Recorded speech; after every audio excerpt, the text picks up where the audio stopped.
Am I dead? There's no time to die! Ah! Hi. I'm Long Dennis! Oh yeah, how are you doing, Long? Well, you know, I'm just being Long! Can you get out? But before I go, it's time to play! In one hand, I have another game for you, and in the other, I have the Wetty Betty! I don't want to play. Can you please just give me the... Here we go! Stop being Long for 1 second and please just give me the... Oh no! You're out of time! Get ready for the Wetty Betty!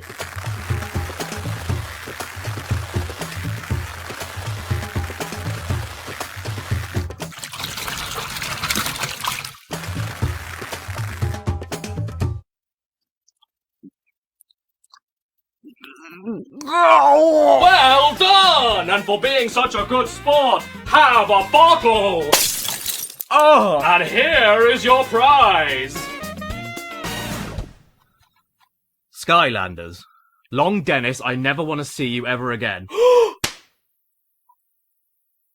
Oh! If we were fighting together in a war against the same enemy, I would shoot you first. I am Eon, your guide in this world. But where are you may ask?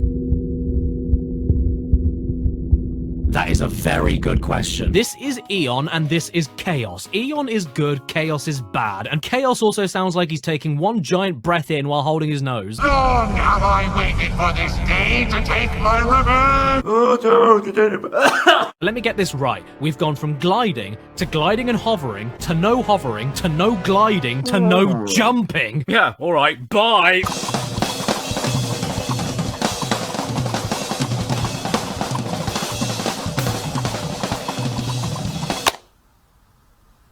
No.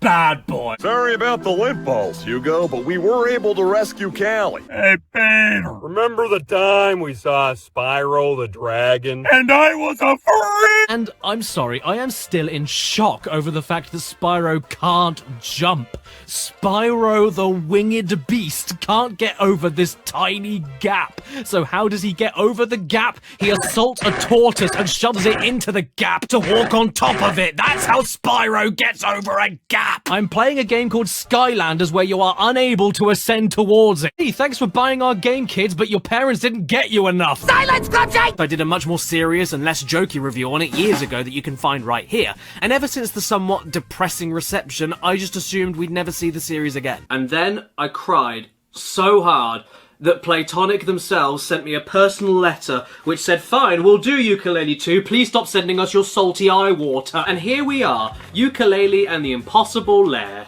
Thank you so much to Platonic for the review code on PC. Now, well, you know what's everywhere this time of year? Bats. And Laylee is a bat, so it's a horror game, okay? Also, every single thing in this game has eyes. If that's not scary, I don't know what is. we cool? We good? Great, let's play some Yooka-Laylee! B-Talion, B-Enforcements, kick his behind, devious plan B, invincibility. Oh, what? No invincibility? Well, that sucks. I think it would have been much funnier to use that one, and because you didn't use that, I think there's some sting wrong with your business! So I carry on for a bit, get to the end, kick capital B around in a pretty easy boss battle, head through a door, and straight away I'm dead. Whoa, it's the survival horror! I told you this game is scary! On this bit of the game, I was supposed to grab a secret by bombing a wall and then running around the back of the cave to get it, but instead I did it the wrong way and jumped over the gap. I'm hardcore, I know what I'm talking about. Why on God's green earth doesn't she just come back to you? What do you benefit from behaving like this? Bah! Oh look, I lost you, now I'm in danger! Why do you do this? Who are you helping? Like Donkey Kong, Yooka can perpetually roll on his own without Laylee. So yeah, you may be one hit away from death, but at least you're not completely defenseless whenever Laylee leaves the screen, unlike Donkey Kong who loses quite a lot of abilities when he hasn't got a partner with him. Again, making Laylee feel more like an extension to Yuka's abilities instead of an essential power-up. She has a lot of benefits and it's good to keep her, but losing her is nowhere near as much of a pain as losing a partner is in Donkey Kong. You can even tail whip when standing still, so attacking while needing to be still isn't a hassle. Hot damn, did I just say I prefer this over Donkey Kong Country? But Donkey Kong Country has funky mode in it. In case you were wondering, yes, I did try doing it after only rescuing one bee. And I beat it. Finish the game. See you next week! God damn, if you've done this without rescuing a single bee or even taking a hit, I demand pictures. What's that? You still don't think Yooka-Laylee is a horror game? Well, how about you take a look at the first thing you see after you fail an attempt at the impossible lair? Why is he called Trouser? Don't get the pun? Well, don't worry, I'll show you what they mean.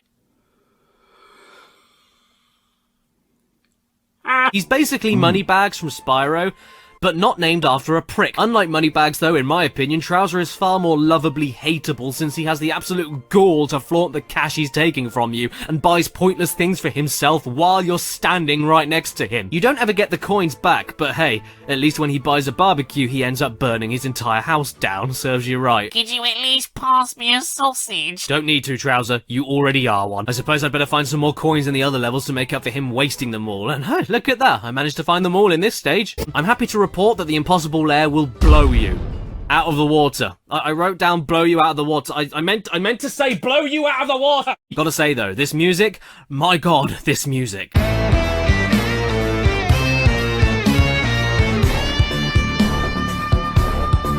And that was just for the tutorial stage. It gets better from there. They knocked it out of the ballpark once again, so all of you on the screen right now,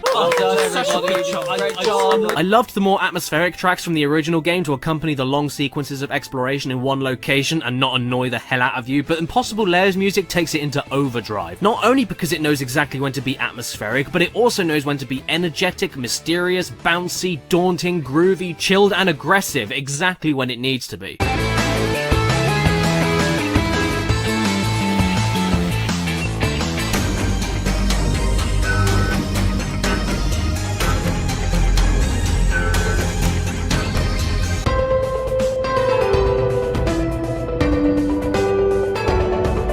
And all the tracks individually are a great listen with their varied instrumentation and weaving melodies. They all stand out. I found myself humming to many of them even if they were more ethereal and droning, and they even get away on the occasion remixing memorable themes from the previous game.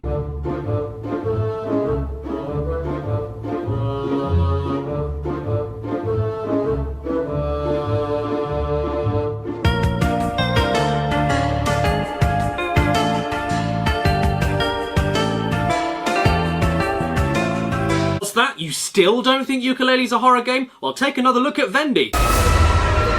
The pieces of paper being able to do this makes no sense at all, and that they've essentially gone from a collectible in the first game to a godlike deity in this one. But to be honest, if I had this character model, I'd use it in every game I ever made. You can't. What's that? You still don't think Yooka-Laylee's a horror game? Well, I found a cauldron pop that sounds like Johnny Vegas. PG Tips T is completely natural. This is the scariest game I've ever played. So good, because every time you die, you lose all the items you grabbed up until your last checkpoint. Except for me. My game broke at one point and I didn't lose anything every time I died, so take that, twit banker. That rhymes with something, doesn't it? Oh no, don't worry, looks like the glitch fixed itself. Oh! Looks like I'm gonna need a twit bank after all. What's that? You still don't think Yooka-Laylee is a horror game? Well, I found a ghost quill that sounds like Wallace! Jeez! So how about I turn the game upside down with Game Boy Colors and Game Boy Resolution?